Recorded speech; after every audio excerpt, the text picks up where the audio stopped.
Bonjour et bienvenue à l'invité de Thierry. Nous sommes aujourd'hui en Belgique et nous avons le plaisir d'accueillir Monsieur Dick de Kock. Vous êtes le directeur général de Floralie Legrand. Bonjour. Bonjour.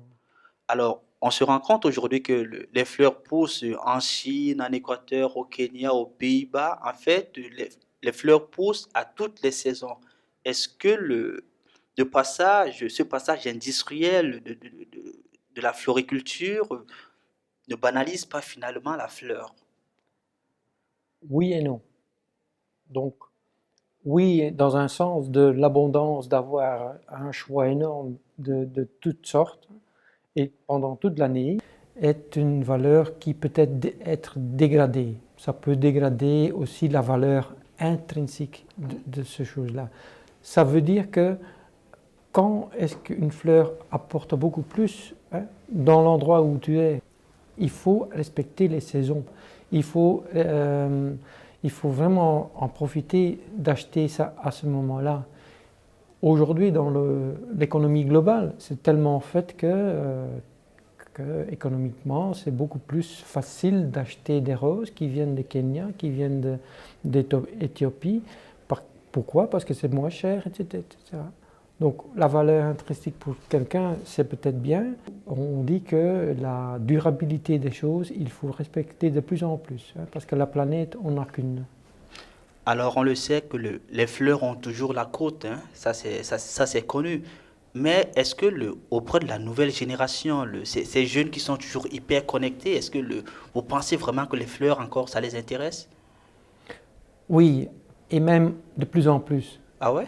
Ouais. Une fleur, en vraie connaissance d'avoir, hein, the real thing, même sur l'écran, c'est pas la même chose. Une fleur, ça a une odeur. Une fleur, ça se met sur la table, comme aujourd'hui. Ça donne une certaine atmosphère. Sur un écran, c'est pas possible de copier ça au niveau de votre, dans la vie existence. En plus, les dimensions que je viens de mentionner, technologiquement, on n'est toujours pas là. Quand on voit par exemple un festival très connu chez nous, dont on exporte aussi au Brésil aujourd'hui, c'est Tomorrowland. Va voir les festivals aujourd'hui, il y a de plus en plus des fleurs. Et les jeunes aiment très très fort. Ça donne une ambiance inconnue pour eux et ça donne de nouveau l'élan à les fleurs vraies. Alors, votre entreprise est un des leaders du marché de la fleur en Belgique, aussi je pense en Europe. Comment vous aujourd'hui se présente ce marché? Oui, aujourd'hui, on est quand même dans le monde la mondialisation des choses, l'économie. On va chercher où on peut cultiver les choses moins chères, etc. On a la même question que tout le monde. Qu'est-ce qu'on va faire finalement? Stratégiquement, il faut se replier et repenser quels sont nos points forts. Nous, on a la richesse de notre historique.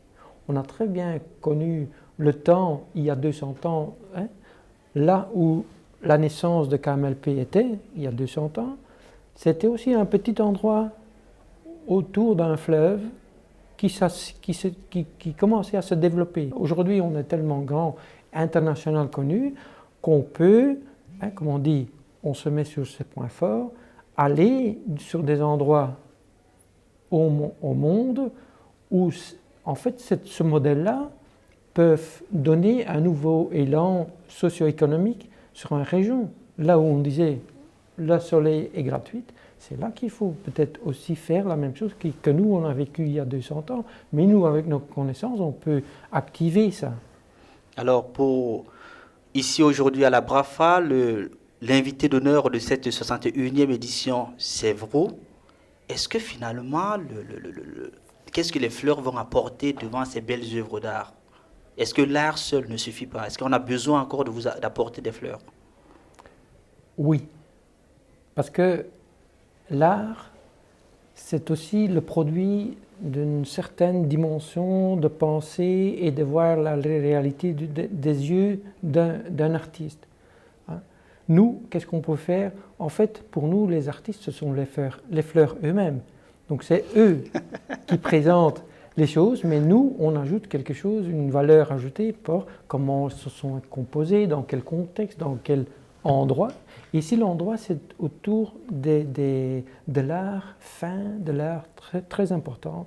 Donc, nous, on ajoute cette dimension-là. Comme je venais de dire avant, c'est l'art qui s'est composé avec des fleurs vivantes. Il faut en profiter, il faut être là pour avoir pour soi-même la connaissance, l'expérience éternelle. Merci, Monsieur Dick Decour, de nous avoir reçus ici en Belgique et de nous avoir donné ces explications par rapport à la fleur. Quant à vous, nous vous donnons rendez-vous très prochainement, sûrement avec un nouvel invité. Au revoir. Merci.